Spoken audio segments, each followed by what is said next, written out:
আসসালামু আলাইকুম রহমতুল্লাহ বরকাত। আজকে খুশির ঈদের আজহা নামাজ কমপ্লিট হলো এই ঈদগার মাঠে।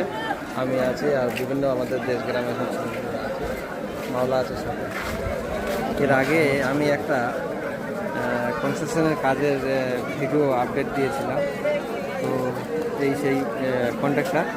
আর এই যে আমাদের ঈদগার দেশ গ্রামে যে ঈদগার মাঠ হয়ে থাকে, এই যে দেখতে পাচ্ছ, আর এই হলো সামনের